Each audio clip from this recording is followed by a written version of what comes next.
You cannot deny City at all for what they're about to achieve here. It has been an unbelievable season for many reasons.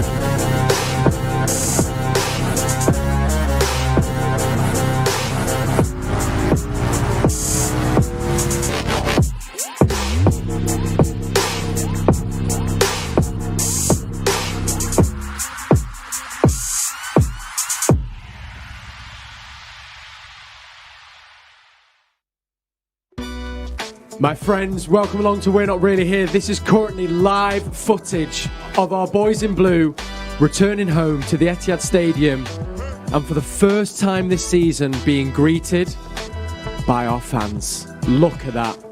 The energy here is unbelievable. What an absolute privilege it is to be here and experience it. I think it's safe to say today is going to be an emotional. We celebrate the champions, reflect on a season like no other, and we say farewell to a legend who delivered one of Manchester City's finest moments and arguably most of them over the last 10 years, Sergio Aguero. We will miss you. A momentous day indeed. And to bring you that momentous day, it gives me great pleasure to say we have pulled out all the stops and brought in all the We're Not Really Here family. Joining me in the studio to get into today's game against Everton, of course, celebrate all things Aguero and the season so far. I have got an awesome trio of Kevin Horlock, Paul Dickoff and Andy Morrison with me. Good afternoon, gents. And not just that, roaming around outside the Etihad campus and inside the Etihad Stadium, we've got Joleon Lescott with one of my co-presenters, Carl Walker, and Shaun is with my other co-presenter, Natalie Pavlicek. So good to be with you on this very special, momentous day in our club's history. My name is Cel Spellman, and thank you so much for joining us. I mean, first questions, gents. I mean, first feelings when waking up this morning. Kev, I'll begin with you. My first was, hope Andy Morrison don't get me in the headlock. I must be honest. But yeah, look, first thoughts were Sergio, of course. And I just feel so privileged to be here watching the bus go by. I'm not sure, even if it's gone by, slowly, with fans back as well. It's going to be an emotional day. I mean, we've been kind of just dotted around for the last few hours, Paul. There's a very special energy and atmosphere in the air, isn't it? How have you been feeling? Yeah, and I've been buzzing all day since I got up. And I think the main thing is the fans being back. You know, we've been sitting here for about an hour or so and we can hear the fans singing outside, and just great to hear again. And that, you know, it gave me goosebumps here standing up in the back of the neck and the buses went past there. See the flares, the fans back. It's going to be an amazing day. It really is. I mean, Andy as well, for the players on that bus who obviously have probably done that route all season to empty roads, how special will that be for them on the bus to see that welcome and to see, you know, thousands of fans back out celebrating? Yeah, they'll enjoy it. You know, that's what's been missing this season, is that atmosphere, what we've just seen there, what we've experienced over the last hour with the fans outside singing, and it's been special. And the players will never lose sight of that, the importance of that, and what that gives to them. And there'll be a big smile on their face, and they'll see that, and they'll feel alive, because there's not great pressure today. You know, go out and play, be yourself. It's not like coming into a really tough one, but they'll really appreciate that today. I mean, there's so much for us to talk about and get into, but I think the first thing we should say is obviously this show was born out of bringing you guys as close to the action as possible, and we've been in the stadium, and then of course fans returning. True to the title's name, we really aren't here in the Etihad Stadium. We've got this beautiful TV studio set up just outside, but we kind of get a full 360 view. We've got the CFG over there behind the cameras, of course, our home here behind us. We've got fans arriving, trickling down Mercer Way. It's just all very, very special. Guys, we're going to get the team news in around 25 minutes. Of course, we're going to be speaking so much about him on the show. But Sergio Aguero, I mean, what do you have to say about him, Kev? I don't know if there's the words. He's been incredible, hasn't he? And coming in, obviously, a long time ago now, no one envisaged the impact he would have on this football club. It's been scary. So it's going to be a sad day for a lot, but I think we need to be thankful that we actually got to see him and got him at our football club and witnessed that. We've seen so many tributes actually, especially over kind of yesterday. If we've not seen, there's been a great mural that's been unveiled in the Northern Quarter. We had the mosaic over at the CFG. But can we actually do enough to thank Sergio Aguero for what he's done for the club, Paul? I don't think you can ever do enough. You know, he's not just the greatest goal scorer in Manchester City's history. He's one of the greatest in the Premier League. I do think that, like we've had the David Silvas, the Vincent Kompanies, but I think Sergio's the one player that's took us to the next level.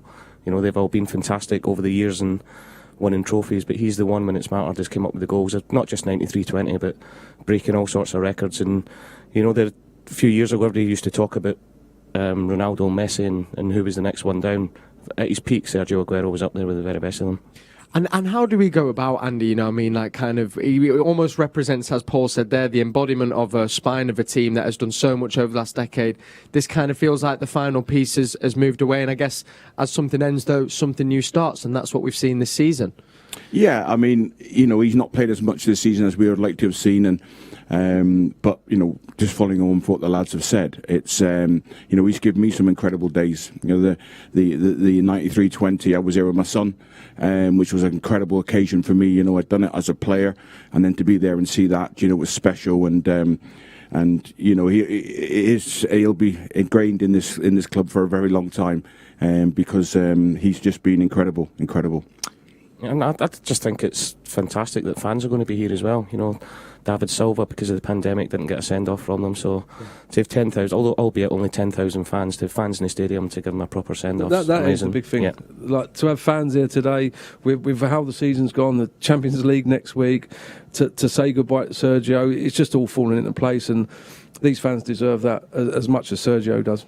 They really, really do. And it's important to say as well, I know just how much incredibly hard work has gone on behind the scenes to make today happen, welcoming fans back. So to everyone who's part of the City family and the staff, we want to say thank you very much for making it a reality. Now, we're outside the stadium, but we are going to bring you right into the stadium now, and we could do that through part of our We're Not Really Here family. Kyle Walker is with Joleon Lescott.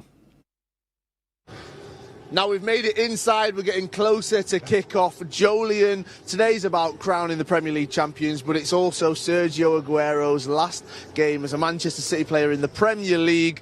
I mean, talk to me about him. I can't believe how long he's been here and all the memories he's created for us. Yeah, he's a special player, special guy, like yourself.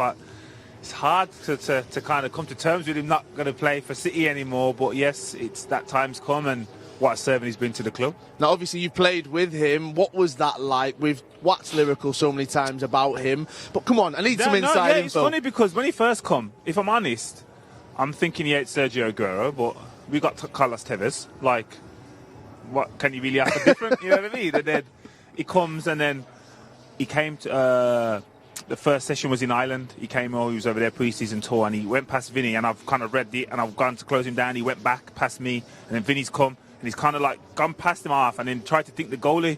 He didn't score. But Vinny was like, looked at me and just say, yeah, he's serious, this guy. And then after that, we knew we had the talent and that. And one thing I would say about him, he's probably got more skill than he's shown at his time here. But when he needs to, yeah, he can drop it on you. Well, 10 seasons from that moment there, here he is, his final game as a Premier League player for Manchester City. I mean, he's created, like I said before, so many special memories for City, but he's broken so many records as well. Yeah, I don't think he would have imagined doing all the things he's done. Yes, I'm sure he knew he had the capabilities, but to be the all-time records goal scorer for Man City, to be the scorer of the most goals as a foreign player, them kind of honours, I don't think he would have predicted them, but what a talent. And to do it for so long, like, is ridiculous. 10 years consistency is hard at any level, but at the top level, it's mad. How special a moment will it be for fans to hopefully see Sergio grace the pitch today? Oh, I'm so happy for them and him that they're able to do that. I remember my last game here, and it was emotional, and I didn't get on the pitch, but just to kind of feel that embrace from the fans and the warmth, and I know how much they appreciate him. I know how much they appreciated me, and I've done half the stuff Sergio did, so I'm just happy that fans are going to be able to see that and voice their appreciation. I wouldn't quite say half. That's why I said I haven't done half the stuff. A little. Just a little bit. Just a little bit. Right. I mean, Sergio Aguero. Really, Carl? Yeah. what a day it's going to be. The fans, they are looking forward to seeing him. His final game here at the Etihad. I cannot wait till the fans start to get in, and hopefully we see Sergio playing today. Back to you guys in the studio. Thank you, Kyle. Thank you, Joleon. And we're going to be hearing more from them throughout the show. But Joleon there talking about that first training session with Sergio Aguero. And then I wanted to turn straight to you, Andy, of course, because you would have been probably lining up against him if you were still on the team. How would you feel coming up against Sergio Aguero and trying to stop him? I think I would have struggled, to be honest. You'd have sorted it in the tunnel beforehand to scare him. I would have been that deep when I had swimming trunks on. Because I don't know how you'd have taken him out of the game. You've seen some of the best defenders in the Premier League over a long period and not been able to deal with them. And then also John Terry talking about him being the player that he was the one that his movement was so clever and his strength and power. So I think it would have been I'd have had Kev pulled back in and Dickie alongside me. It would be a 3 men to stop him, but it would have been it would have been tough.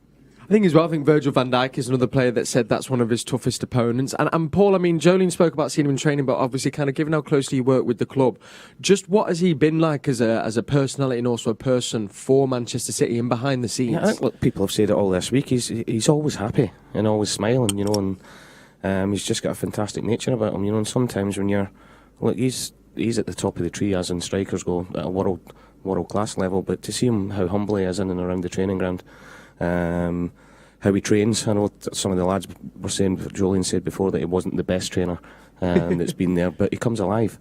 He might not be running around in training, but you give him a chance, give him 2 chances, give him 3 chances, and it's in the back of the net, and he loves scoring goals. Do you see him? He celebrates goals in training like he does as if he scored on the pitch, and that's what separates him from the rest. And I guess as well, I mean, you saw it, but kind of the goal against Crystal Palace almost was just the perfect epitome of who Sergio Aguero is and what he's done over these 10 years. Yeah, it was trademark. Great first touch, fired into the roof of the net. Look, the low centre of gravity, the touch, the born to score goals. He had the lot. What was it like to have low centre of gravity, Dickie? Is it good? I had the low centre of gravity that was gone. We can't say enough, can we? No, we can't. Well, we're going to keep on trying now. Of course, we're going to be building up as well, not only to the Everton game, but to bid farewell to one of our greatest legends. But I want to cast our mind back to 10 years ago. We are playing Swansea. We arrive at the 60th minute, and a certain Roberto Mancini brings on a number 16, who apparently wasn't that fit. And as we know, I mean, the rest is history. Gents, I mean, do you remember this debut? I think it ended up in 2 goals and an assist. Yeah, I was just speaking to Andy before there, and I was at the game that night, and when he came on, and it's one of them moments where you just go, wow, what have we signed here? And you'd heard a lot about him coming in, about being a fantastic young striker, but he wasn't really known at that point as being world class. And this game just summed him up. He comes on, typical Aguero, different types of goals, little tap in. The place erupted that night as well. Yeah. And then the second goal that he scores, I know we're going to see it in a minute, just shows you how good he is. One's a tap in, the other one the strike from the edge of the box. It's just an amazing player, and I think we knew straight away that we'd signed a player who was going to be very, very special. Do you think, I mean, actually, like you say, it's kind of this almost, he was foreshadowing what was to come over the next 10 years, but actually, Kev, he has so much to his game, from the tap-ins to the movement to how he's actually had to change his game through under Pep Guardiola and Pellegrini. Joleon's saying there he's probably got more skills than we've seen. Do you think that's why he's been able to do what he's done for so long, or has been part of it anyway? Yeah, the longevity of it, of course. But like Paul said, he has so many aspects to it. He can link play. He can get in areas to score goals. He can score from outside the box, in the box. He's just got the lot, and that is why he's been here for a long time, 10 years, and he's a cult hero here, and rightly so. I think Blue fans are crying out for that person to look up to, that hero, and he's certainly come to the plate and been that man fighting. Andy, I mean, when you look at something like that, and to have someone within the team and the squad doing that, it does elevate the team, and actually has kind of partly been why we've been able to do what we've done with all the success, is because you've got players of that star quality, I guess, that are just a bit separate from the rest. Yeah, and I'm looking at the players there that he's playing alongside as well. Yaya's just flicking balls outside his foot. You forget just how special a team that was in that period. And I think his instinct in the box is the best I've ever seen. And I think you were speaking earlier on about him not training well, and that Alan Shearer at Blackburn never trained well, but come match day, he was a monster. He just turned. He's the same. And his instinct, and you see it in his eyes. You're not close enough to him, but you see it when you get home and watch it on the television. You see it's just explosive moments, and then he just arrives, and he's the best. He's the best I've ever seen. It's funny when you say Alan Shearer. There's been a great quote from Alan Shearer talking about Aguero, and at the end of his quote, he said, I still don't feel like I know who Aguero is personally. We actually do only know him as the footballer, and off that you kind of go, the fact that we feel so much love and appreciation for him, only going off his skills on the pitch, probably says everything about him as well. Yeah, it does, because he's obviously a private person. He's not got a big ego. He's not out there. Even, and I keep going back to him when Pep first came in, and he left him out. And players of his ilk, his ego, the agents would have been on. There would have been things coming out in the press. There would have been whispers of him not being happy. He just got his head down and got on with it. You know, and that game at Old Trafford, which I think was Pep's first game, because he left him out completely. Yeah. And then 2-1, I think. Yeah. Remember, he brought Jesus off and put Bernardo Silva on, and Sergio was still on the bench, and that was unheard of at the time. But at the end of the game, when the players were celebrating in front of the fans, he was celebrating as if he'd just scored the goal. And that said a lot to me about his mentality and his character and what sort of person he is. He'll always be remembered for the 93-20 moment, and rightly so. It's so fitting for a player of Sergio's status, but it sometimes overshadows what else he's done, by the way, because I think sometimes you just think of him in that moment. He's done so much for this football club and so many high-quality moments. Yeah, I think, and we're going to actually be looking at some of those other moments, because there was a great quote from Aguero as well, saying that, of course, that's the magical moment, but I want fans to remember all the other bits and bobs I've done. So, I'm sure you've all got them, but we're going to be finding out some of your favourite Aguero moments a little bit later on in the show. Here are the boys arriving for this final home game against Everton. We'll be able to bring you team news very shortly, but just kind of final words on Sergio Aguero. Of course, his final ever appearance at the Etihad. What was it like for you guys? Did you kind of, when you played your final game for a club, does it evoke a different feeling? Where is kind of the mindset for you? I don't know if any of you have any kind of memories of playing the last game. You've had a couple, Dickie, haven't you? Yeah, I kept coming back after that. I didn't have the opportunity to play my last game and know about it, unfortunately, and it's something that not upsets me, but I'm disappointed with that, because I spent a lot of time here at the football club, so I would have liked or preferred to have that moment where it's your last game. So it's good in that respect. It's not for Sergio where he maybe got injured and then didn't play again. He knows this is his last game, so we can treat it as a celebration. But for yourself, Andy, do you remember playing your last game for a club? Not really, no. Similar. Injured. Went onto the pitch here before a game. I think it was Crystal Palace, just to give a wave and thanks, and then move on. And you move on very quickly. And it's I think the key for me today is that there's fans here, and that's so important. That people are able to show their appreciation, and the thousands that are going to be outside the stadium as well. Yeah. Their voices and just thanking. It's the word is just thanks. Thanks for what you've done for this football club. And it was different anyway back in the day. If you're leaving a club, it didn't get announced before the end of the season. And I think that's where the club have been really good, especially with Vincent. I know we couldn't do it with David Silva, but with Sergio as well. It would have been a tragedy if we played this today in Champions League final next week, and then it got announced after that, and people hadn't had the opportunity to do it. Yeah. So yet again, the club are at the best at what they do, looking after former players, and they're doing it again today with Sergio. Yeah, looking after us, by the way. I'm buzzing to be here, by the way. Well, that's, I think we kind of say it in, but it does feel as well. I mean, guess for yourselves, because you have given so much to the club, and you are legends. Aguero, I think, is going to join that and will be forever ingrained now in Manchester City's DNA, as you said, Andy. I think that will definitely be the case, Kev, won't it? Yeah, he's a little bit more of a legend than any of us three. Well, certainly me and Jock anyway. Obviously, Dickie's got the 99 goal, hasn't he? But, yeah. Did you score in that game as well? Did I? I think I might have, yeah. And I scored your penalty. You know I was going to say that, didn't you? There's a great little half-time game coming at the Etihad Stadium where it's going to be the Team Dickoff or Team Shaun Goater. We can maybe bring you more on that a little bit. But final word before we kind of go look at the fans returning, of course, which is another big point for us to celebrate today. If we were trying to look in Sergio Aguero's head, and maybe you don't want to get caught up with the moment and saying goodbye, what do you think is the one thing he's thinking about? Well, that is a tough one. Do you know what? I think yeah, that's what I was thinking. Goals probably, yeah. But I think he's really thankful that he's come to such a football club with the fans that this football club's got. They're special, and I've said it many times. And that they were just a perfect fit. This club was a perfect fit for Sergio, the fans and everything. So I think he'd be thankful as well, and thanking the fans in his head as well. I guess as well, Andy, actually what we can't forget, we're saying it's his last home game at the Etihad Stadium, but there is also another big important game coming next Saturday, Champions League final. Probably, as for the team and Sergio, still aware that there's still that to come as well. I think so. That'll be mindful today. I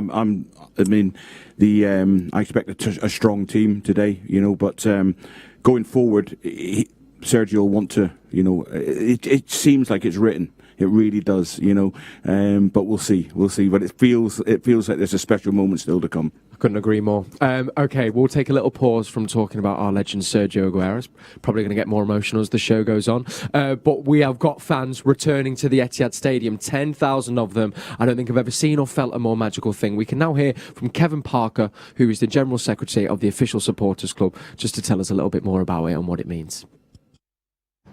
Now, Kevin, we have to talk about the Etihad player of the season, Ruben Diaz. What a season he's had, but not just him, the role that all the supporters clubs around the world had in selecting him as well. Yeah, listen, we always get involved in the Etihad Player of the Year award. It's always in conjunction with the official supporters club. I believe this year that there's been more votes than ever in the past. That's because we've had some fantastic performances, haven't we, this year, and the club have been great during the course of lockdown. The supporters clubs have been involved, as you know. They've got them involved on your show. They've been on the screens. It's been great. But in terms of the Player of the Year, I think it's been difficult. He certainly deserves to win it, but if you think of the second and third, Mr. Whippy, of course, was in there. Of course. And Mahrez has had a fantastic end to the season, but Diaz has been unbelievable, absolutely unbelievable. A real gent, he seems, he never puts a foot wrong, a real leader. Pep said earlier on this week that he's now become part of the captain's team as well. None of us surprised at that. I voted for him, so of course I'm glad he won, but I think everybody else will be today as well. I'm quite shocked at how old he is as well, or how young he is actually. 23 years old, for him to have those leadership qualities, for him to bring that to the team as well. What a season it's been for him. 23 is very, very young, particularly when you're looking from my perspective. But it's true that you look at him and you get the impression he's 28, 29. And if you think that he was the Player of the Year when Portugal beat the Netherlands in the European competition a couple of years ago, how young was he then? It's just fantastic. What a future he's got with us. And how great is it that fans get a voice on things like this as well? They get a voice to share and choose and cast their votes. It's very, very important, I think. Yeah, listen, as I said, there's more votes this year than ever before. The other thing I think was quite interesting as well, taking slightly away from the Etihad Player of the Year, of course he won the Football Writers Player of the Year, so it proves that City fans are good judges. Yeah. Interestingly, Harry Kane and Kevin De Bruyne were second and third in the Football Writers Player of the Year. That would be a great spine for somebody to see him at some point in the future, wouldn't it? Who knows? Who knows indeed, but we won't speculate too much just on that one. It's been incredible seeing Ruben Diaz this season. We still have this game though, Everton, then the Champions League final, but I think we can all agree what a season it's been for Ruben Diaz. Now, some of the, I was going to say eagle-eyed, but I think if you were just paying a little bit of attention, we might have actually just given you a sneak preview for what's to come later on in the show. We're going to be actually officially announcing the player of the season. If you missed it, well, you're going to have to tune in a little bit later on. And, of course, goal of the season as well. But that was Kevin Parker, General Secretary of the Official Supporters Club. And do you still think, gents, I mean, granted that fans haven't been here, but it does seem that the club seem to have done a lot, and there's kind of been a lot online to have tried to make it as good as it can be an experience for the fans, even though they can't be here. Kev. Yeah, I think this club is very good at that. It's been good at that since we were players here. We used to go to supporters branches. We used to go and see the young junior blues. I think it's something that they believe in and understand. They understand that the fans are what make this club really special and what makes football special. So I think they've done a great job this show. I'm glad they did that, obviously, because here we are sat. So they'll continue to do that. This club knows what it's about. We've got some, I think I'm going to ask you in a little bit some funny moments, but when you were playing, or kind of even since you've stopped playing, have you kind of got any moments with fans, or, that you always kind of go, I actually really remember that was a kind of special moment? There's loads of them. I know Kev's got a story in this, so I'm going to let him. I'm not going to talk his story here. So. Look, it's not directly linked with Manchester City fans, but it sort of brings in the 99 playoff final. So I obviously left Manchester City and went to West Ham, and one of my first games for West Ham was away to Gillingham, believe it or not. So away to Gillingham, I'm coming out in the corner signing autographs, and the fan's gone, who the hell are you? So me, normally laid back, I went in full mode, and I said, "Do you not remember me, mate? 99 playoff final. Did I make you cry? Did I make you cry?" Went in hard. And he turned to me. He turned to me and just said, "I ain't got a clue what you're on about, mate. I'm a West Ham fan." So, yeah, look, it was funny. And moments like that, look, he killed me completely. But it made me chuckle. I went running off onto the pitch. I mean, it's also, that's so not your character to do that. No, so never. The one time you've bit. The only time, Kel. But look, fans, the interaction with fans is really special. Whether you're getting stick or getting praise is special for players. And I mean, we've of course got the Etihad, but I mean, you guys grace Main Road, Andy. I mean, playing at Main Road, and I think Shaun has talked about this. Coming out the tunnel, how was that? I mean, I don't even know if you take it in as a player, do you? I'm not sure. I think initially, I remember making my debut, and there was 28,000. And it was just, it was the atmosphere that hit me as soon as I walked out my first game. Obviously, I wasn't a captain then, so you're down there, but you don't know what to expect. And it came out, and it just roared, and then grew from there, going onwards. And it was a special place, I think. But for me personally, I never, every player is different. I never really felt or could see fans or heard anything. You were such in a mode, and then the referee blows the whistle and you're in the game. Wow. But I never took a lot of notice of it. Really, almost like a tunnel vision in a way. Yeah, it is, because you're just that focused in the game. The only time I can ever remember walking out the tunnel at Main Road was the first game in Division 2 that season, because the weeks leading up to it, as players, we didn't know what sort of reception we were going to get. Yeah. The club had just been relegated, beaten 5-2 at Stoke. Lowest point in the club's history. And I remember a few of the lads the week before talking about how many fans are going to turn up, and two, what sort of reception are we going to get. And we walked out the tunnel that day, it was 30 odd degrees, and there was 30,000 fans there. Wow.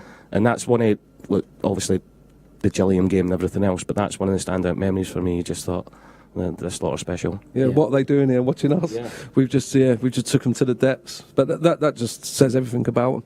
And do you think, I mean, for you guys as players as well, maybe I'll ask this to you, Andy, does it give you that little bit more? Do you kind of, obviously I know you're always going to try your hardest on it and work your best, but I don't know, you just find an extra gear or an extra 5% in certain games because of them? I think as a player, I mean, I captain a lot of clubs, and I fortunate enough to captain this club, and you wouldn't say it, but you still want acknowledgement. You still want to be appreciated, and when they sing your name, you don't take notice of it, but it fills you. You feel bigger, you feel stronger, you feel more involved. So we all pine for that in many ways. We want to be accepted and be appreciated. And I think the three of us have been. And you feel responsible as well. Andy's obviously not going to talk about it, but Andy understood it.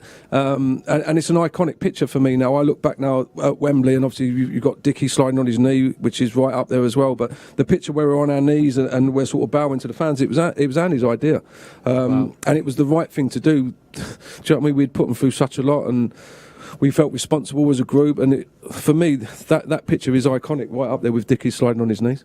And then I guess as well, actually, probably if we were to just look at the season as a whole, we've actually seen the effect and impact on certain games with empty stadiums. Probably some results that might not have played out that way had the fans been in the ground. So I think it sets it up to be probably a very different looking season next year, Paul. Yeah, it will do.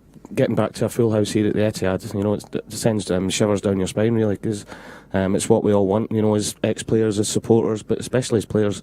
You want to be walking out to a full house every week, and doing what they've done this season with no fans in there, I think makes it even better.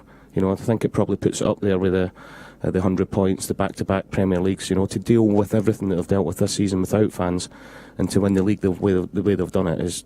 It's just unbelievable, really. I'm buzzing that fans are in today, because I've been nervous all season, thinking that we might have to witness a Premier Trophy celebration like we did last year at Anfield, which I was watching hiding behind my sofa with Klopp doing the Mexican wave. I was thinking, no, please don't let Pep do that. So for fans to be in and for fans to witness it, albeit not as many as that would like to be here, is still special. It really, really is. And of course, there's going to be a squad of players playing in front of 10,000 fans at the Etihad Stadium. And I can now bring you our final team of the season in the Premier League, as chosen by our manager Pep Guardiola. Our starting 11 looks like this. Ederson starts in goal. We have a back four consisting of Kyle Walker, Ruben Diaz, John Stones and Oli Zinchenko. Fernandinho is holding with Kevin De Bruyne.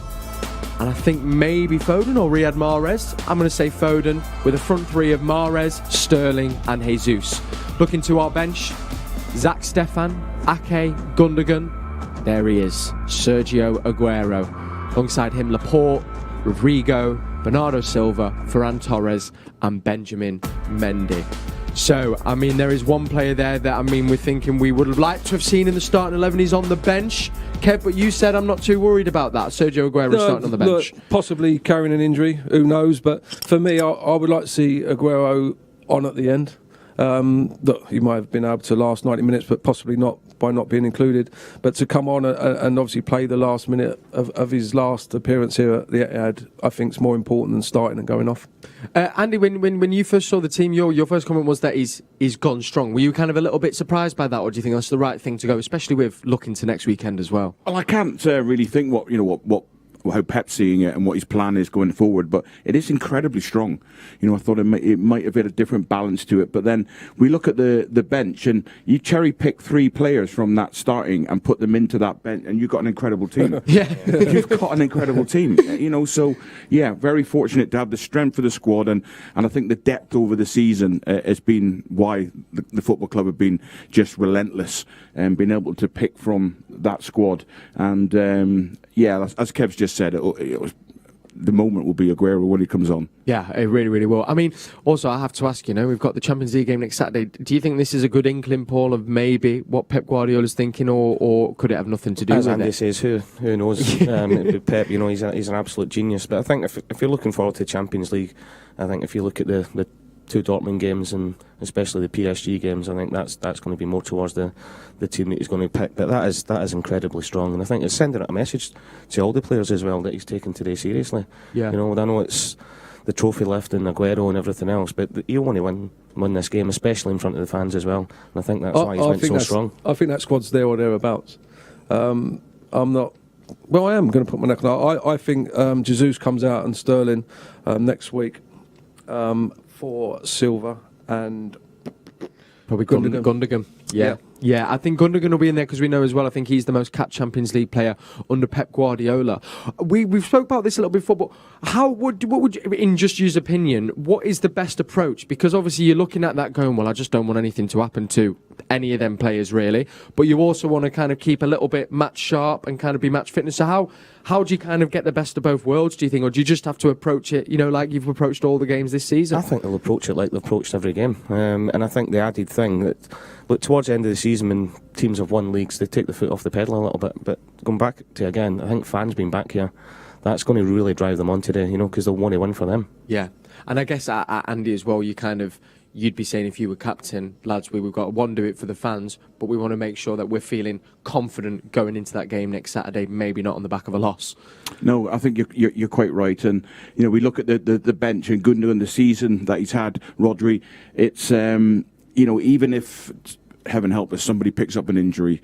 The season has shown when De Bruyne picked up that injury, was out for a period, then Gundogan just stepped up to another level. Bernardo Silva, the last 2 months of the season, has been incredible, along with Mahrez. So everyone, he just has a squad that he can pick a team that will win a game of football. So I don't think he'll have any concerns. Brilliant. Andy, thank you so much. Also alleviating some concerns of mine there as well. All right, we can now head back into the stadium because Kyle Walker is pitch side with Mr. Joleon Lescott. Carl, no matter how many times you've done it before, how special a day is it when you get your hands on the Premier League trophy? No, it's always, obviously, you work hard all year to finally lift the trophy, so to get our hands on it today will be good, and especially in front of the fans. In terms of being here at home as well, it's goodbye to a teammate and a great friend. What sort of emotion does that bring to the surface for you? No, I mean, the boss has just said a few words now. Before we came here, I think for what he's done for this club, it speaks volumes. I said it to you in midweek that I think legend gets chucked around a lot, but for him, for this club, and for the Premier League, I think he's definitely, in that bracket of legends. Can you enjoy today for what it is as a separate entity to getting back into the groove, performance-wise and result-wise, for the Champions League final, or is it an important part of that? No, it's important. Obviously, we need to finish on a high, and hopefully that will give us the momentum into a very, very important week for players, for the club, for the history of this football club. But as I said to you in midweek, it's going to be difficult. It's going to be a difficult game in the Champions League. But let's focus. Let's enjoy this today, and then we'll come training tomorrow. We'll be, back on it. Good luck today. Cheers. Thank you. Cheers, guys. There's Mr. Carlo Ancelotti, and I can tell you that is not Manchester rain. That is sprinklers. It seems that the rain is holding off for Sergio Aguero's final appearance at the Etihad Stadium. Also, that can happen, can't it? You get told you're going to Kyle Walker and you think it's my mate Kyle Walker. It's actually our fullback, Kyle Walker. But really great to hear some words there. And actually, a little point that we've not even touched upon here, because we've spoke about kind of the focus of Aguero and what he's done for City. But actually, as Kyle said, he's not just a legend for the club. It's a Premier League legend. And I think actually you have to look and go, he's arguably one of the greatest strikers the Premier League has ever seen, Paul. 100%. I think the only other one, look, there's loads, but for me, he's up there with Shearer.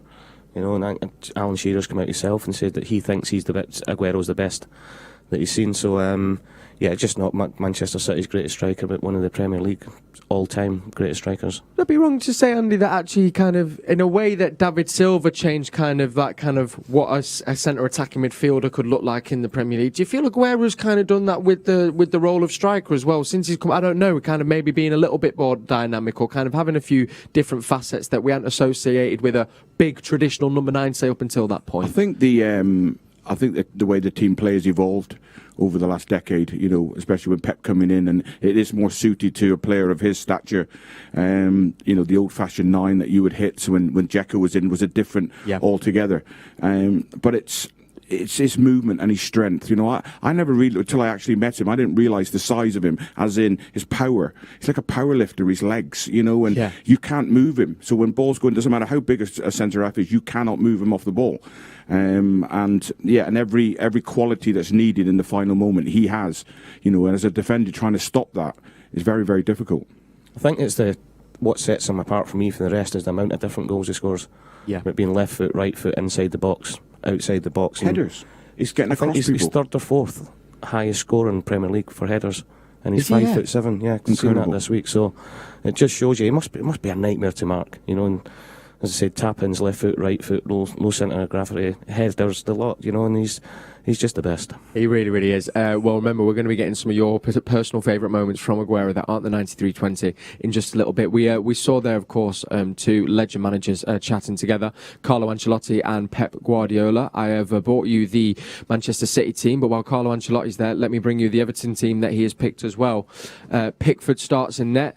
Looks like a back four of Holgate, Digne, Decore and Keane.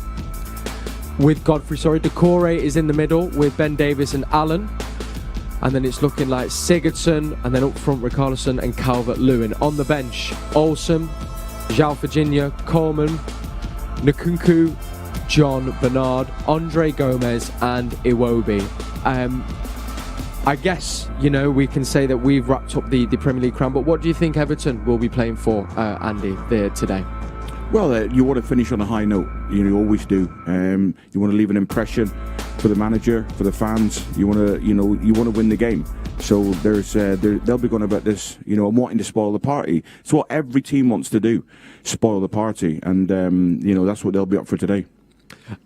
Paul, looking at that team, where are going to be the biggest threats that we face today, and how do we go about stopping them, do you think? I think the obvious ones are Richarlison and Calvert-Lewin, who's had a fantastic season. Sigurdsson's got a lot of quality, especially from set pieces. They'll be a real threat. They've got the big lads in Godfrey, Decore, and Michael Keane, so they'll look to do it. But Everton, a lot of their players are playing for their future. The defeat they got last week, Ancelotti was scathing with the players and said it was unacceptable and about changes in the summer. So they'll be at it today if they want to stay at Everton next year, because he's laid the gauntlet down to them. And you know what? They won't ever admit it. I'm sure, because I know I'd be the same if I was them.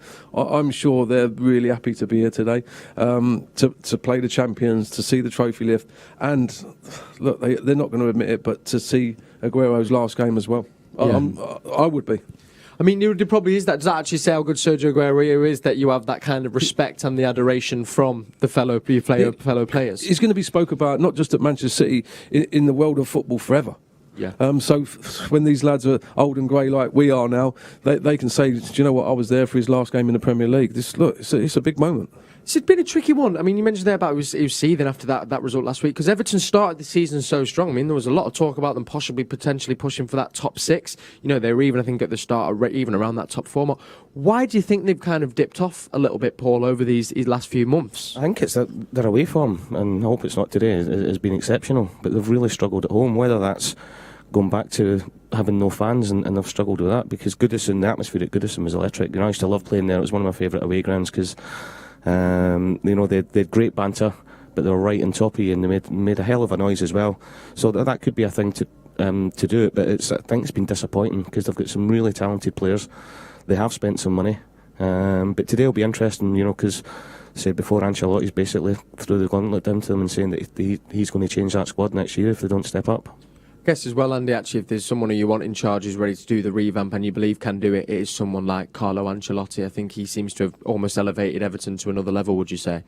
I think so, but I still think they'll be disappointed with, you know, whatever said and done, the best 4 teams in the league will be in them positions at the end of the day. You know, there's no hard luck stories. You know, it's a good squad, but I don't think it's on par with the top 4, and that's shown throughout the season. And yeah, you know, they've got, but you're trying to pick players out when there's so many clubs now that are able to go and pick top players. So you know, you name the 4 or 5 players that are going to make a difference to them. So it's a really, really tough job. Yeah. Really tough job, and it's not a given. You know, it's been shown that time and time again that eventually the top teams will elevate to the top of the league. Yeah, Kareem always does rise to the top, indeed. Well, it is an emotional day, of course, at Manchester City for a number of reasons. The fans returning, of course, our last ever home game for our legend Sergio Aguero, but more so because earlier on this year, as we all remember, we really lost arguably one of City's greatest ever legends in the form of Colin Bell. And I'm sure his presence and energy will definitely be felt inside the Etihad Stadium today. And we can now go over to Kyle Walker, who is joined by his son, who's going to be making an appearance a little bit later on after the game, John Bell. John, it's great to have you here at the Etihad. It is the final game of the season. We're taking on Everton. Manchester City are being crowned Premier League champions as well. You've got a special job at the end of the game, which we'll talk about in a moment, but it must be a slightly emotional day being here for you. Yeah, it feels very, very unusual to be back here. Normally be here with my dad, enjoying the games with him, so it's like any family, really. It's a time to escape and get away from the kids and the wife and come here and just have that quality time with him. So yeah, missing him by my side today, but it's great to be back at a football game after the year that we've had. So we're looking forward to, you know, the happy parts of the game, remembering my dad, saying goodbye to Sergio, and seeing the trophy as well. And so there's lots to look forward to, but a very emotional day as well. Yeah, I can imagine it is. I mean, fans from all over the world were very emotional, obviously, this year, with everything that's happened as well. So for you being here, you talked about how special that is. It must be great for you to come back and be able to give a little bit something back to the club and to be part of today's celebrations. Yeah, I felt overwhelmed to be asked, a little bit embarrassed, because I think my dad would not be carrying the trophy out because he always shied away from any public attention. So very much doing it for him today and for the supporters. So I hope they appreciate it, and I hope that it helps them to remember my dad and the contribution that he made to the club. But first and foremost, he was always a big supporter of the club, like everybody. So he's one of many fans, not just a former player, but a fan at heart. Definitely. So let's talk about that then. At the end of the game, you're going to be presenting the Premier League trophy to Manchester City. For you then, you talked about it's a special moment, but I mean, there's millions of people all around the world that would love to be there. It's going to be a special moment just for yourself. It's going to be incredible. We had a rehearsal yesterday. I only agreed to hold the trophy when the red ribbons had come off and the blue ribbons were on place, so it's got blue and white ribbons on. And it's amazing to see Manchester City on there a number of times now. You have to go a bit further back to see any other teams on there. So yeah, it's going to be great. It weighs quite a bit. I've been told I can walk as slow or as fast as I like, so I might take a long, long time to walk it out, maybe half an hour or so to get it onto the podium. But yeah, just hope I don't drop it. But Zinchenko's here this year, and maybe he might push it off the podium again. Hopefully we won't get that happening again. I'm sure it will be fine. Honestly, thank you so much for joining us. Good luck with it as well. Take your time, enjoy the moment. I'll be there watching you, and all the Manchester City fans will be cheering you on as well. And thank you for joining us. My pleasure, thank you. Walker with Colin Bell's son John Bell there, who's going to be involved in the trophy presentation taking place at full time. And don't worry, We're Not Really Here is going to be with you the whole way. I mean, this might even be, I don't know if it will be actually, but I think a replica of one of the trophies, our 2017-18 trophy. I mean, that must kind of feel the most rewarding moment after a long, hard season to claim this. I think I don't know if we all agree in the studio, regardless of the Champions League, this is the one that I think says where you're at, would you say? For me, this is the most important one. I know on the bigger scale for the club to be classed as one of the big boys, not just from within, from outside, you need the one next week. But for me, this is your bread and butter. This is what you do on a day-to-day basis, continually win games of football and finish top of the tree, and you get this little beauty. I mean, Pep's always said it, but why is it, do you think, that maybe some, I think not football professionals or the people that have played it, but why is it that the Champions League scene is kind of the mecca of trophies and not the Premier League, although within the game, everyone knows it's that? I think it's because we've not won it, and it's and honestly, and I think it's something that opposition fans and things like that, certain people in the media like to point the finger at us, But now we've won that 5 times in 10 years, they can't say that because in recent history we're the most successful British club that's out there, So, but that you know what's going to happen though. We win next week, and they say, "But you've got to win it twice." Then it's got to win 3. But I'm with Kev. I think the Premier League's that's the one that shows that you're the best team over 10 months, over 38 games, and the toughest league in the world. So to win that, you have to be exceptional. And I guess actually it epitomises, Andy, I know that we've spoken a lot about Pep Guardiola, who we are going to hear from very soon. But having, of course, he's won it, I think now, what is that? I think that's 3 times in the last 5 years of him being here. I mean, that just shows kind of how good he is and the mentality that he has brought to this club. Yeah, and, the year we didn't, he's finished second, which was as high as you could do against an incredible Liverpool team of last season. It's, I think if you ask the fans, I think that's the one they'll point at. Yeah. So that's what it means to us, and that's the ones when they go into work, they can talk about and be proud of. And the manager's been relentless. We spoke about this often. His desire to win and he's just ferocious in his appetite to keep winning. And we see it, when we've been at the games when there's been no fans and you can listen and hear him close. It's relentless. He does not stop. He lives every moment of every game. And when you've done that in Spain, Germany, and now you're a special human being to be able to continually keep rising for every game and reach that level again. It's remarkable. I see a picture of Pep with the trophies that he's won in each country, all in one little picture on social media. I think it was on Twitter. Yeah, it's scary. Yeah, scary to look at. And by the way, I've seen one with Sergio with all his. Yeah. Well, he's the most decorated player in Manchester City's history. Jock will have one of them pictures soon with all them trophies he's winning down in Wales. Well, I was just about to say we've got a championship winning manager here because of course your team over in Wales you won the league championship. I mean, first of all, congratulations. Just a quick word on that, Andy. How was that? Yeah, it was great. Obviously last year it was cut short with COVID.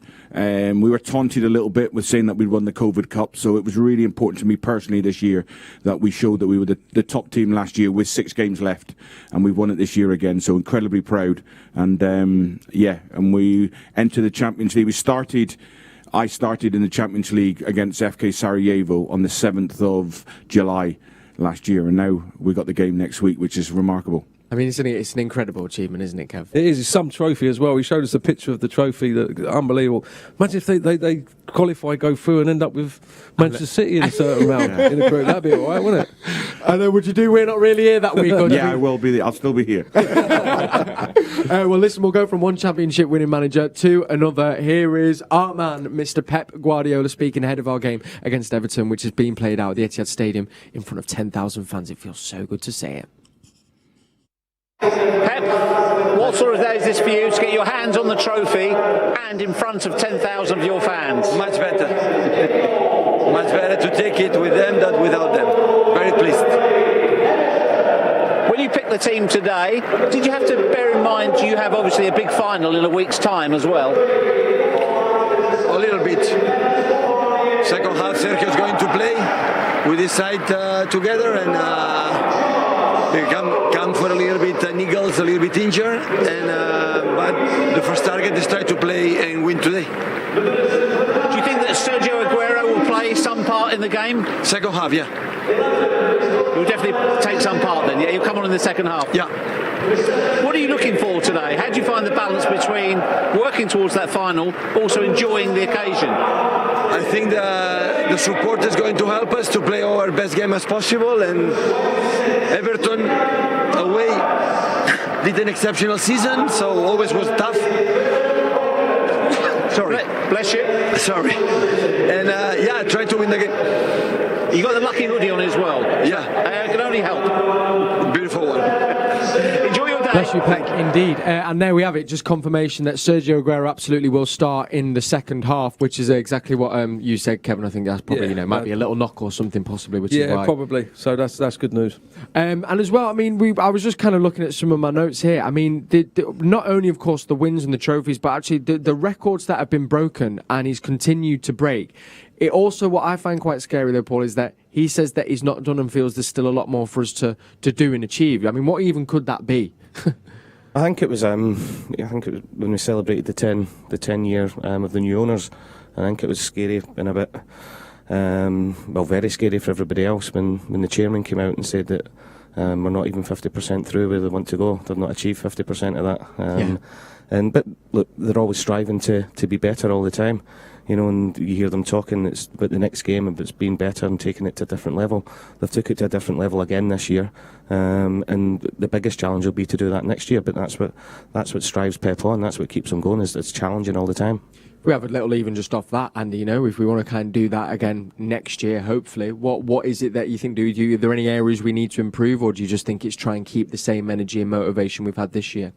I think I think any manager will say, they want to add maybe one or two, freshen it up. For that, might need a couple to move on. Obviously, Sergio's moving on, so it frees up a spot. But no, it'll be maintaining the standards again. And as Paul's just said, it'll be once we win, when we win, it'll be wanting to do that again and continue to rewrite the history books, which he has done since he's been at the club. And obviously, just going off kind of the season that you've had, Andy, what does it entail as a manager? What kind of sort of things are you having to do to keep your squad motivated, to keep your squad wanting to win, and then to have them striving for and driving for, hopefully, he just needs to look at them. He just needs to give them that look. Scares them. That's what I see. I struggle with as a player with that identity. But if I play, the lads will say I could play as well. It wasn't just somebody that headed a ball and kicked people. And the management's the same. You know what? That's always a perception, but there's a lot more to it than that. You can't just keep shouting to win games of football. You've got to find other ways. And I find listening to Pep, I think he picks up on little things from the press or from other clubs and all that he gets hold of that and he uses that to drive himself. We all need it. All the great managers have done that over the years. For Sir Alex, when Jose turned up, I'll show him, Wenger. So you're picking up little fights all the time to just keep pushing yourself. And Pep does it. I've seen it in interviews. You can see the fire in his eyes when he's been asked a question or there's been something that's been slightly disrespectful to what the club have done. He grabs it and you could see the fire in him. I'll show you. And his attitude and his desire and his will to win is second to none. Yeah. You've got that with TNS, haven't you? Something like that, yeah. Something like that, Kev. I mean, in the last 4 years, I don't think any manager in Europe has picked up more wins or more points. Have you been amazed, Paul, just how consistent not only Pep is, but also how consistent he's managed to make our team? It's not just how consistent, it's that they seem to get better all the time. Yeah. And you wouldn't never have thought that the 100-point season would be beaten, but then they go and win it back-to-back with 98 points, which is probably a bigger achievement because no club had done that for 12, 14 years, winning the Premier League back-to-back. And then I do think the disappointment from finishing so far behind Liverpool last year, the disappointment of the Lyon game, which they all keep talking about, is what's made them drive on again now. I've seen bizarrely bumped into Kyle Walker the other night there in the restaurant, and I was asking him what they were thinking about the Champions League, and he was basically saying we want it so bad. They said the feeling after that Lyon game, nobody ever wants to see again. And I think the PSG game, the second leg, the way they were throwing their bodies in front of things is as great as a team we are. I hadn't seen a City team do that for a long time. Agreed. You know, and it wasn't just people say about Diaz, it was everybody all over the pitch, and that's showing you that they just want to get better and better all the time. I think the reaction when Foden scored Dortmund, I think the reaction from the players, that was really got us over the line in that game, and you saw the way they shared it with the manager. There was depth to that, which was more than just that goal, and you could feel the energy, and obviously that carried on until to the semi-final, and it carried on again, and it's there, as you've just said, Paul. The energy is there, the desire is there. There's more to winning a game of football than that, but all the things that we can control are there in place. Then it's destiny. No, I think you talk about Pep and the trophies he's won and the games he's won and the points totals and all that. It's just the way it evolves, the way he changes the tactics. Like over the last couple of years, we've gone from high, wide wingers getting to the touchline, pulling things back. Things have changed now. We go central. We put more crosses in with quality. Yeah. We've scored headed goals. Gundogan, Silva. These players are scoring headers, and it's the way he evolves it and the depth he goes into the tactics of how he wants his team to play is astonishing. Yeah, leaves no stone unturned. This is going to sound like an obvious question, but I think sometimes they're the best ones to ask, because the tactical change and shifts we've seen this season through injuries or trying to find a different way, the biggest one being the false nine, we make it look so easy, but as players and also coaches and managers, it's not easy what he's done and how he has changed the way in which we play and maybe how we've seen over the last 2-3 years, Paul. I mean, Andy's managing now, but it must be so difficult to actually work on it because of the amount of games that they've had and so little training as well. They'll finish a Champions League game on a Wednesday and there'll be a game on a Saturday, and you hear Pep saying that we've actually not trained the Thursday, Friday. But I think that's where the backroom staff comes in as well, so when they're doing the recovery sessions, they've got the analysts there talking them through what they've done the game before, but more importantly talking about how they want to play in the next game. But as a manager or coach, and how to actually get that over, the little tweaks in system and work so well, it must be so difficult. Yeah, I think with what Pep's done, and we've seen a change this with the fullbacks coming into midfield and almost creating a box with a 2-screen to then counter press when we lose the ball, and so then teams now are looking at your Tottenhams, your Arsenal's, Chelsea, you're coming and thinking about how do we stop that? How can we? And then he's moving ahead, so he's always making the decision. Yeah. Everybody else is reacting to him, so he's already a step ahead of everybody else. And when they find something, that they're very. You saw the clubs eventually stop the movements of David Silva and Gundogan in the little pockets. Teams were doing that by going to a 5 or dropping a midfielder deeper, and then we changed the shape again. So again, once they fathom that out, he'll be thinking about the next way that we can somehow create an overload or exploit the weaknesses in the opposition. He's always thinking. Yeah, and it's the relationship the players have got with him. They obviously trust him. He comes with a CV that suggests that, and a lot of it may be done sat and watching the screen. But I think the lads will give him that time and respect, because at the end of the day, he's giving them trophies in their cabinet. Yeah. And as players, you want to win trophies and medals and stuff. And year after year, he's giving that to the players. So they will sit and listen to Pep talk. And I don't know, other managers maybe sit there and think, oh God, here we go again. I would sit and listen to Pep non-stop. And actually, I mean, Paul, you might be kind of better placed to comment on this as well. But I mean, I've read some great articles. There was one actually from Sam Lee, who's a great reporter, but talked about actually the togetherness now and the mood within the team. Yes, the respect that they have from Pep, but actually, this kind of epitomises it. They actually seem to be like almost a 25-man family, that play in and want to fight for each other. And I don't think I've seen or felt that before at City. Not for a long time, but I think that's got to be down to the manager again. Really, the players have got to take credit, but the manager creates that atmosphere to do it. And I think that the players know when you're in a squad, look, never ever got to anywhere near Premier League level or things like that, but when you're in a squad that you think can be successful, you want to be part of it, whether you're starting or not. You're disappointed when you're not playing, but you do want the team to do well because you know you're going to get their chance. And to win a Premier League, everybody, whether they're starting today or on the bench, will want to be part of it. Next week, the Champions League, and they've shown that all the way through. And I know it can be a bit cheesy at times, but if you look at the way they celebrate, they all celebrate together. Yeah. Not a lot of clubs do that. It might be 2, 3, 4 or 5. The centre halves won't come up to celebrate because it's a long way for them to run. I think they look to do it as a group, but then it sort of fractions away and they don't do it, but they do it all the time. Yeah. But I think it's a great position for a manager to be in, knowing that the starting 11, they know if they drop off 2% and they look at the bench, what a position to be in as a manager. They'll take care of it themselves. And it's shown it this time and time again this season when the team's been changed, the players that have come in to win what we have, and the performances, the quality of the squad, that does help the manager a great deal, knowing that they know if they're not up to it today, if they're not bang on. You look at this selection of centre-halves that we have got to be at our very best today, because if we're not, we'll step out, we'll come out of the picture. Someone else is coming. I'll just go back to what Kev was saying about the manager before, and about wanting to listen to him because he's won everything.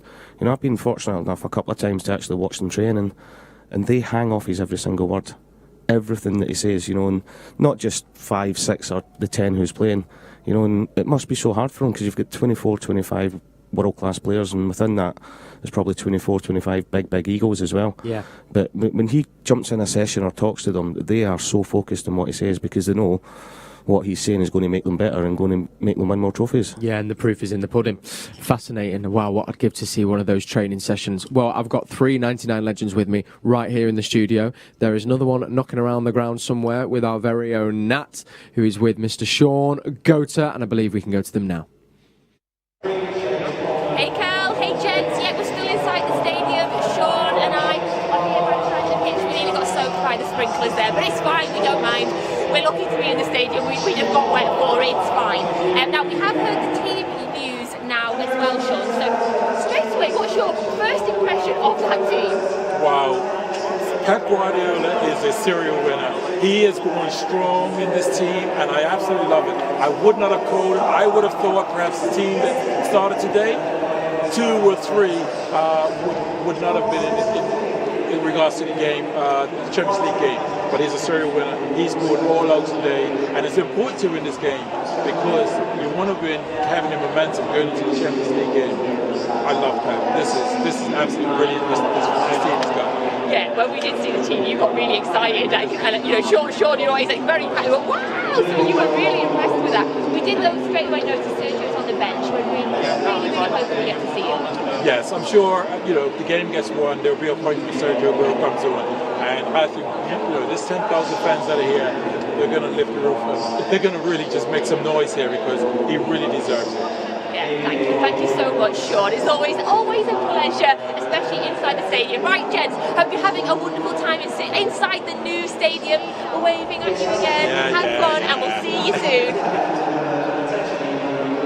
Thank you, Nat. Thank you, Shaun. I think that's one thing we've all forgot, how loud that tannoy can be when there's fans in the stadium, can't we? That was Nat and Shaun there, pitch side, speaking ahead of our game against Everton, which is kicking off in 28 minutes' time. 10,000 fans, remember, as well, are making their way into the ground. It's been so nice, actually, just to watch them trickle in behind us here.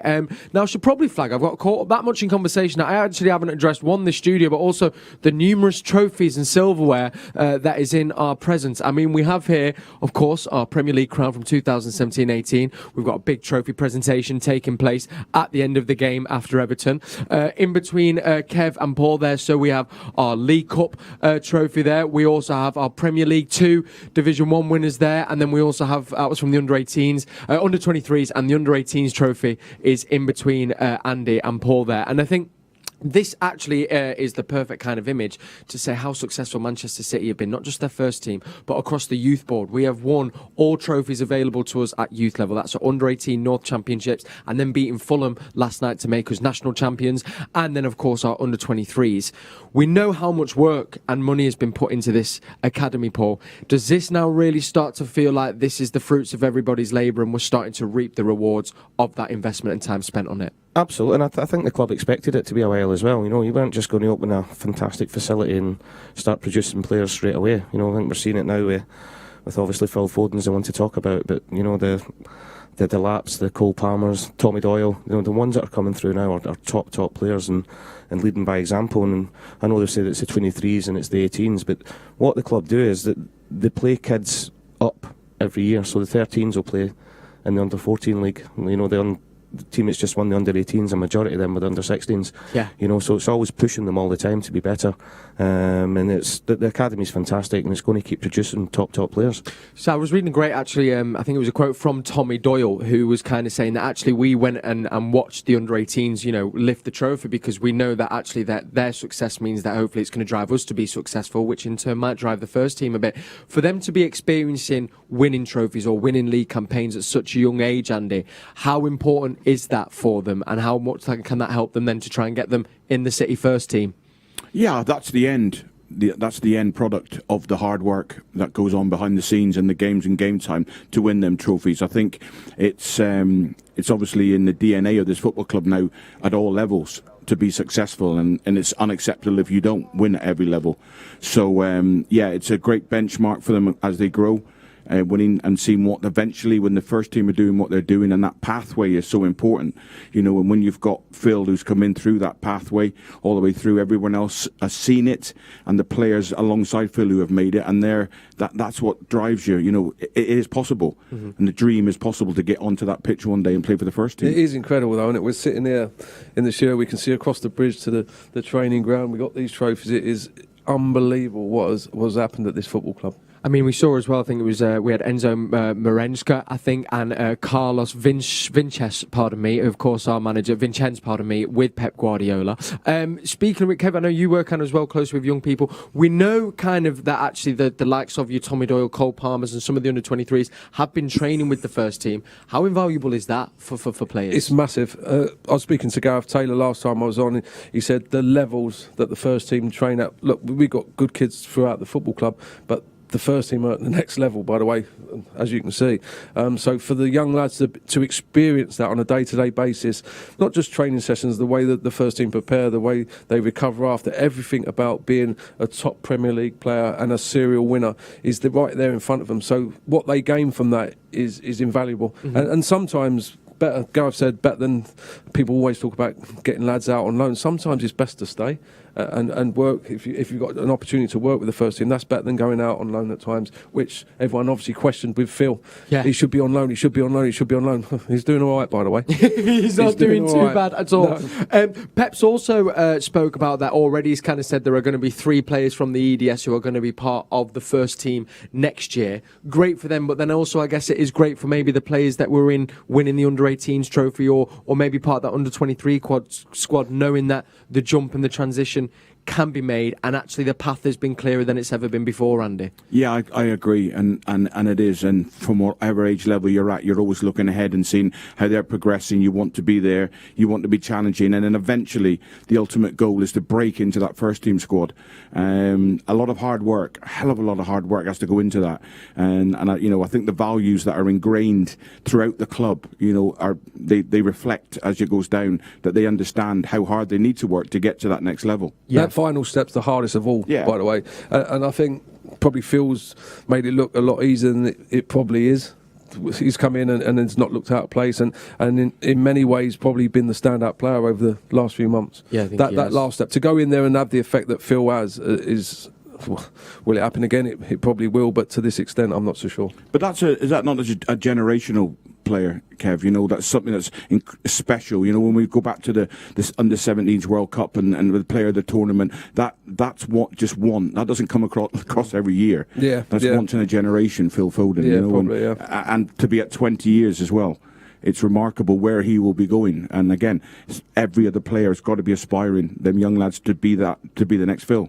Is this vindication now, Paul, do you think? Because I think there's always been that little bit of chat, the money that we have spent on the facilities, can we get players into the first team? But as we sit surrounded by these trophies, do you think that is total kind of vindication and validation? And actually, I don't think it's been celebrated or talked about enough what an achievement this is. No, because it's not fun for people to talk about that, but the success of the club and the academy. They would much rather point fingers and, as you say, talk about the amount of money that's spent. But for the young kids coming through now, what an opportunity they've got, with the facilities, with the backroom staff that they get, even at a young age. They've got analysts and physios and sports scientists at under 12, under 13, under 14, but that's just preparing them for the next step all the time. And the lads that are training with the first team squad at the minute, they're obviously good enough to be in there, but the big thing is it shows them what standards need to be have and to be a top player, because if you drop below that standards, never mind the manager, the players won't be having you.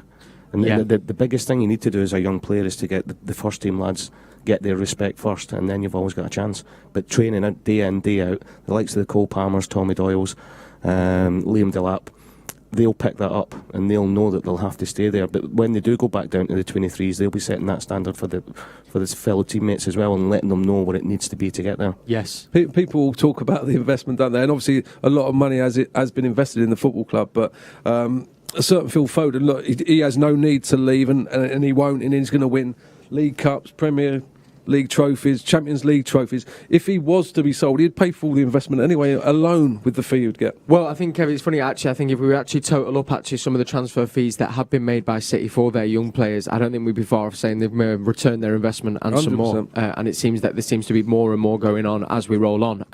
You've seen some great images there. I can confirm that is live. That is inside the Etihad Stadium. Fans are back. 10,000 of them are going to be in there for our final home game against Everton. And, of course, a final home game for Sergio Aguero. Of course, so happy and delighted that we will get to send him off with some fans and some big cheers and appreciation, I know. Right, we can now head back over to our Kyle Walker, not the Kyle Walker right back. It's my co-presenter, Kyle Walker. Here he is speaking to Jake, one of the fans who is at the ground today. He is with John Bell, who will be joining John Bell for the trophy presentation a little bit later on. Another special guest that I'm joined by outside the Etihad. Jake, you've got a very special role today. I can see by the smile on your face you're looking forward to it. Talk us through what your job is today. So I'm presenting the players the medals and Fernandinho the trophy. How special must that be? Absolutely overwhelming. It's been absolutely amazing. Talk to me about when you found out, the moment you found out that you were going to be doing this. This was your role today. I was speechless like I am now. I feel over the moon, over the blue moon, should I say. I love that, I love that. What a day it is as well. We are crowned Premier League champions today. Yeah. What a season it's been. As a Manchester City fan, how have you found this season? I found before Christmas we wasn't doing too well. You know, everyone else was ahead, and then we've just pulled it through at the end to the top of the league. What a season it's been. Yeah. That 21-game winning run as well led to this moment, being crowned champions today. But it's not just a special moment because of that, but also because fans are back in the stadiums. How's your day been? You talked to me a bit about your match day routine. You're fully back into it, aren't you? Yeah. Well, we went to the pub before with our granddad. It's his first time, obviously, back as well, and it's been amazing, yeah. And are you looking forward to hopefully seeing Sergio Aguero grace that pitch? It is his final time here in a Premier League game for Manchester City. How emotional will that be? It's going to be quite emotional, obviously. It's his last game. Hopefully he gets a goal today if he's playing. Hopefully he does indeed. If we do win, it's going to be celebrations no matter what. And then it's your job to give the medals to the team and then the trophy as well. Have you been practising at home? What are you going to say to them as you're giving the medals out? You know, well done, good game and good season really, and obviously goodbye to Aguero. And are you going to be cheering louder than all of the players when they celebrate, when they lift that trophy? Yeah, definitely, yeah. Amazing. Well, Jake, enjoy it all right. Make sure you have a massive smile on your face because there's going to be millions of fans all over the world that are very jealous of you, that want to be in your position, so make sure you savour it. Thank you for joining us, and we'll see you later. I don't think he would have imagined doing all the things he's done. Thank you, Carl. Look forward to seeing you at the end there as well. The trophy presentation. Gosh, what a moment that'll be, and you're going to be a part of Manchester City's history, fully deserved. If you've just tuned in, welcome along to We're Not Really Here. We are bringing you all the pre-match build-up from our studio, which is just outside the stadium. Literally, We're Not Here. Let me bring you our starting 11 as chosen by Pep. It looks like this. Edison starts on goal. Kyle Walker, Zinchenko and Ruben Diaz and John Stones make up our defence. Fernandinho holding, I think, with Kevin De Bruyne and Phil Foden. And we have a front three of Riyad Mahrez, Raheem Sterling and Gabriel Jesus. On the bench, Zach Stefan, Nathan Ake, Ilkay Gundogan, Sergio Aguero, and it has been confirmed, will be playing in the second half by Pep Guardiola, Laporte, Rodri, Bernardo Silva, Torres and Mendy. Now, what you can see there is a little-known Stockport band by the name of the Blossoms. Great band, one of my favourites out there at the moment, from Manchester. Big Blues. They are going to be performing at full time around the trophy presentation. So we caught up with them a little bit before, and here they are with Danny Jackson and Nally Pike.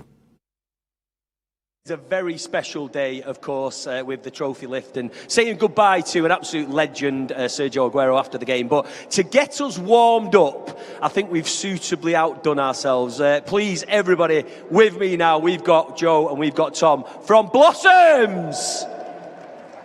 There we go. Boys, we were just saying there, obviously we know you guys are massive City fans.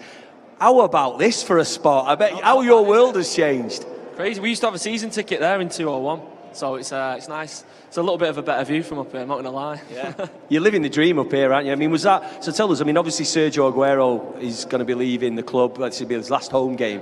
So you were there, I'm guessing, 93-20. You were down there. Tell us your memory, both of you. Tell us your memories of Sergio and of that special day. I remember when they went 2-1 up, Joe was slamming his seat, like furious. And the guy, when Zeko equalised, the guy next to us went, "Say sorry to your seat. Say sorry to your seat." And then obviously he just went manic when he scored. Cheers, guys. But yeah, so then we ran on the pitch and all that, and it just best day of our lives, like 100%. I'm sure you'd agree. Yeah, 100%. Yeah. Did you say sorry to your seat though? That's the I question. did not. He made me. It wasn't chill. Do you know what I mean? He was like, honestly, he grabbed me and was like, "Say sorry to your seat," and I had to turn around and say, "Sorry, seat." It was mad. So you guys obviously, like everybody else, the year's been very, very strange. But this isn't your first gig. So tell us, when did you have your first gig back? We played that pilot event in Sefton Park in Liverpool the other week. So it was like 5,000, no social distancing, no mask. It was like back before all this happened. So it was just so good to play live again. Because obviously that's what we're a live band, aren't we? We always play live. So it was just nice to feel the energy of the crowd again. And then your second gig back is here in front of your club. That's pretty sweet, right? Yeah, it's amazing, isn't it? It's just, I don't know, it's very surreal. Do you know what I mean? Especially to be asked and be picked for like 2 gigs in lockdown. It's mint, so just buzzing to be here. It's nice. We've done like City Square like in 2013 when we first started and stuff. So it's nice to like work our way up and play, feel like we've earned our place. You've definitely worked yourself up a little bit, haven't you? City Square's a lot lower than this one. There's no doubt about that. But I mean, has it been good doing these gigs? Because obviously you're going to have, I'm sure, a tour coming up. You're going to be writing new material. But I guess this is a good way to get rid of the rustiness from maybe not being playing. Exactly. Yeah. I mean, when we first like rehearse for these kind of things, when we've not done it for so long, you're looking at each other like, I hope we get better than this in like a week or so. But it's like riding a bike; it comes back so quick. But yeah, because we've got a big season of festivals this summer, so hopefully this is, like you said, the perfect warm-up really for it. Awesome. And final question, just before we let you get on with it. Porto next week, the Champions League final. Tell me what you're thinking. Nervous, confident? What's going on? I mean, I'm a pessimistic City fan at heart, so I don't want to say too much. I'm more confident now than I've ever been in the team. Do you know what I mean? With the manager, the squad. And I think, it'd round off Sergio's career at City, wouldn't it? Just a nice little cherry on the top. And maybe there is that one more special moment from Sergio Aguero, but there's definitely going to be a special moment now because we have got a couple of songs coming up. Stick around afterwards because these guys are going to be back doing some more. But for now, say thank you to Joe, Tom and Blossoms! Yes.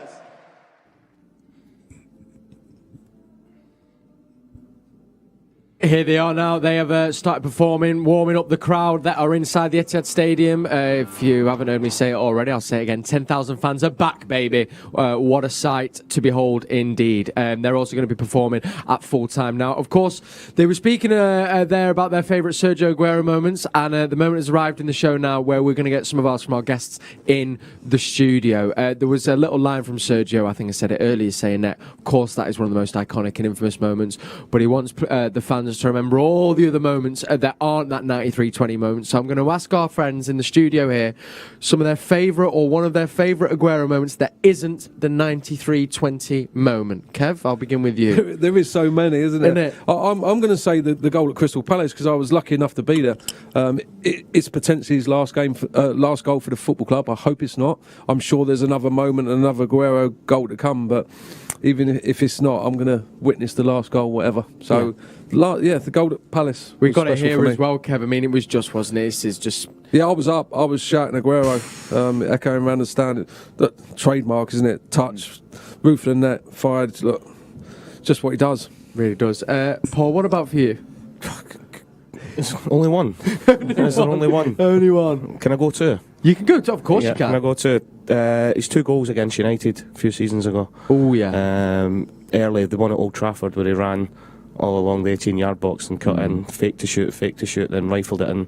Yes. The roof of the net and celebrated in front of the fans. Then the United goal here with the volley. I don't know if you remember it. The left foot volley. Yeah. The cross has come in. I think it was collar off. I do. And Yeah. it's behind him.